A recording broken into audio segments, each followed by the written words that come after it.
निजामपुर ग्राम पंचायत रे वाजपेयी जयंती पालित हो जाइछि। बुधवार सकाळ 10 घटिका समय निजामपुर ग्राम पंचायत रे सुशासन प्रणेता पूर्वतन प्रधानमंत्री भारत रत्न स्वर्गत अटल बिहारी वाजपेयी जन्म जयंती अवसर में एक साधारण सभार आयोजन कर मंडल सभापति कृष्णचंद्र साहांकर अध्यक्षतार आयोजित सभारे मुख्य अतिथि भाव सरकारी दलर उपमुख्य सचेतक तथा रेमुणा विधायक गोविंद चंद्र दास जोगदे श्री वाजपेयी गुणगान करथिले। एथरे अन्यमानक मध्यरे नारी नेत्री शोभना महांती, सांसदंकर प्रतिनिधि उमाकांत पंडा, युवमोर्चा जिला उपसभापति नारायण महांतो, सुबोध चंद्र पंडा, नितुन साहा, सरपंच झरणा महांती, पंचायतर वरिष्ठ कार्यकर्ता संजीत प्रधान, कार्तिक महांती, शरद चंद्र राउत, सोमनाथ भोई, श्रीकृष्ण भोई, संतोष जेना, मानस कुमार राउत एवं महावीर क्लब्र समस्त सदस्य माने एथरे उपस्थित रहिथिले। एही सभारे वाजपेयी जींकर जीवनी एवं देशपई तांकर बलिदान विषय रे श्री दास टिप्पणी रखिबा सह पुण्य आत्मा को श्रद्धांजलि अर्पण करथिले। एही अवसर में निजामपुर पंचायतर अन्य दलर आगधाड़ीर कार्यकर्ता अशोक प्रधान, गोपाल चंद्र बेहेरा, मनोरंजन महापात्र, विमाधर सामल, परमानंद भई, श्रीकांत बेहेरा, मनोरंजन पड़ियारी, रमेश बेहेरा प्रमुख भारतीय जनता पार्टीर नीति आदर्श रे अनुप्राणित होई विधिबद्ध भावे बीजेपी रे जोग देइथिले। जोग देइथिबा व्यक्ति को विधायक दलर टोपी और उत्तरीय पिंधाई दल को स्वागत करथिले। परे एक पदयात्रा कार्यक्रम स्थलरू बाहरी खमटणा मंदिर अभिमुखे जाइतिला। एही कार्यक्रम रेमुणा निर्वाचन मंडल प्रत्येक बूथ मानकरे मध्य अनुष्ठित होइतिला। से जणे अनमेरिड पुरुष थिले तो महात्मा सत कहवा शिखिथिले। डिसेम्बर 25 तारिख रो तांको जन्म आज को 100 वर्ष पूरा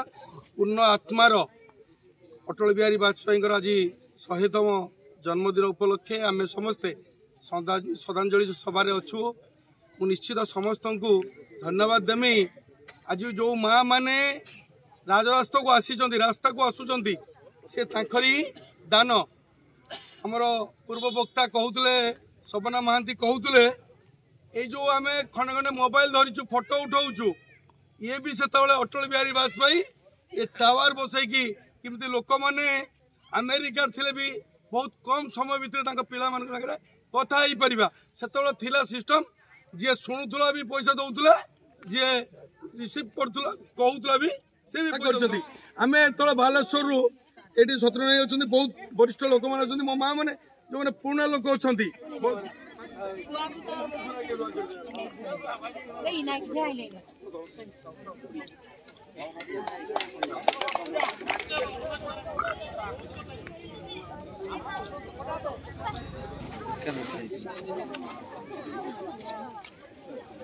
आम सरकार आसवा आगुरी कही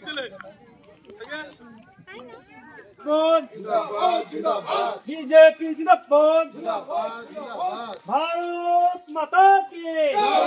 भारत माता की, अमर रहे, अमर रहे, अमर रहे, अटल बिहारी वाजपेयी जी अमर रहे, अटल बिहारी वाजपेयी जय,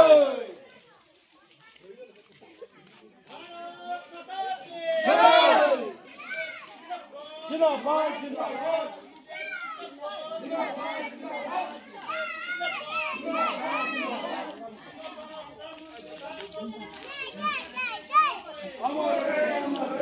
भारत रत्न अटल बिहारी वाजपेयी जी अमर रहे, अमर रहे, अमर रहे, अटल बिहारी वाजपेयी जी अमर रहे।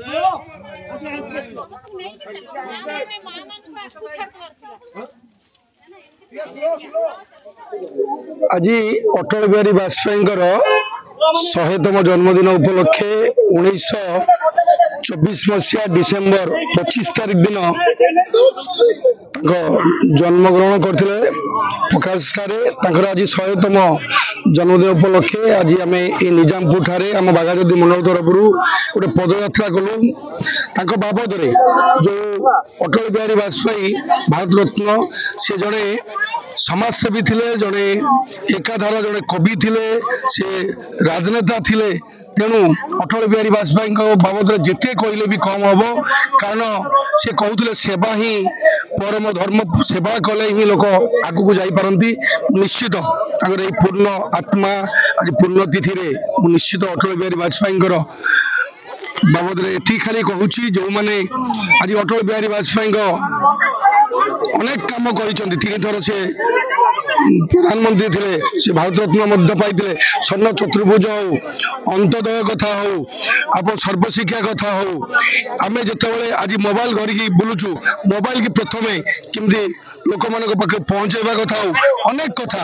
कहते जो अन्नपूर्णा चाउल मागणा चाउल 10 केजी लेखा पाऊले सी ही दान था निश्चित अटल बिहारी वाजपेयी जो 100तम जन्मदिन उपलक्षे निश्चित जो आज पुण्यतिथि बाबद जो मैंने जानी सी भी कही आनमेड शब्द कुआरा नुहे ये सत्य कथा भारी जड़े निष्ठापर लोक सत्य कथा कहवाई भी सी के पछई नथिले निश्चित कथा को जदि जो मैंने अच्छा शुभेच्छु निश्चित बाणी की जदि केतवे कई कार्य लगे निश्चित पूर्ण आत्मार सद्गति हम एति खाली आज ये पूर्ण दिन पर वक्तव्य था। कृष्णचंद्र साहा बागाजी मंडल सभापति आज परमात्मा भारत रत्न आमर बीजेपी प्राण प्रतिष्ठाता दल सदस्य अटल बिहारी वाजपेयी 100तम जन्मदिन ये जन्मदिन उपलक्षे आज निजामपुर ग्राम पंचायत गोविंदपुर ठारे भव्य एक समावेश होता है। समावेश बीजेपी दल को भल पाई आम बीजेपी दल नीति आदर्श अनुप्राणित हो मोदीजी कार्यक्रम अनुप्राणित हो तथा ये अंचल विधायक समस्त विचारधारा को अनुप्राणित हो आज निजामपुर पंचायत प्राय 10-15 जन वरिष्ठ लोक आज आम दल सामिल है। तत्संगे संगे आम वाजपेयी फटोचित्र पुष्पमाल्य पुष्पार्घ्य प्रदान कलु एवं एक पदराली प्रधानमंत्री ग्राम सड़क योजना आम पाखापाखि 1 किलोमीटर पर्यंत पदराली एवं ये पदराली माध्यम आम सादा एठिका जनसाधारण को प्रधानमंत्री मोदीजी कार्यक्रम अटल बिहारी वाजपेयी जीवनी संबंध समस्त को सूचेलु एवं समस्त जन सचेतन करैलु।